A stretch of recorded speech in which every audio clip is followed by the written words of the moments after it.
பாகிஸ்தான் கூட ட்ரம்பை மதிக்கல, அமெரிக்காவை சீண்டும் ஷெரீப் அரசு. இனிதான் இருக்கு சம்பவம். கடந்த சில காலமாகவே அமெரிக்கா என்ன கேட்டாலும் ஆமாம் சாமி என்ற ரேஞ்சுக்கே பாகிஸ்தான் பதிலளித்து வந்தது. ஆனால் இப்போது முதல் முறையாக அமெரிக்கா ஒன்று கேட்டு அதை பாகிஸ்தான் முடியாது என மறுத்துள்ளது.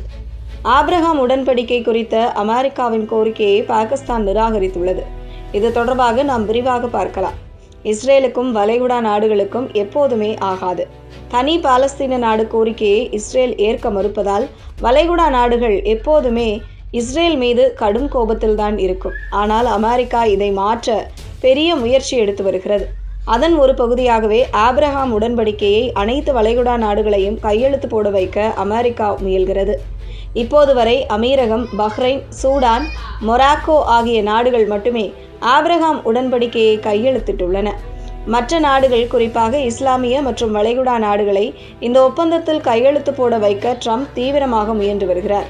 சமீபத்தில் ட்ரம்ப் இது தொடர்பாக தனது ட்ரூத் சோஷியல் பக்கத்தில் வெளிப்படையாகவே அழுத்தம் கொடுத்தார்.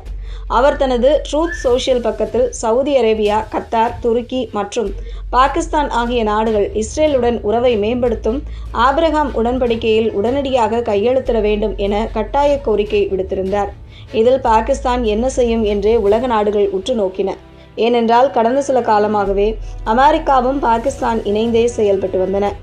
அமெரிக்காவுக்கும் ஈரானுக்கும் இடையே போர் நிறுத்த பேச்சுவார்த்தையை கூட பாகிஸ்தான் தான் மத்தியஸ்தம் செய்து வந்தது. அப்படி இருக்கும்போது ட்ரம்பின் இந்த திடீர் நிபந்தனை பாகிஸ்தானை ஒரு இக்கட்டான நிலையில் தள்ளியது. இத்தனை காலம் ட்ரம்ப் எது சொன்னாலும் ஆமாம் சாமி போட்டு வந்த பாகிஸ்தான் இப்போது முதல் முறையாக மறுப்பு தெரிவித்துள்ளது.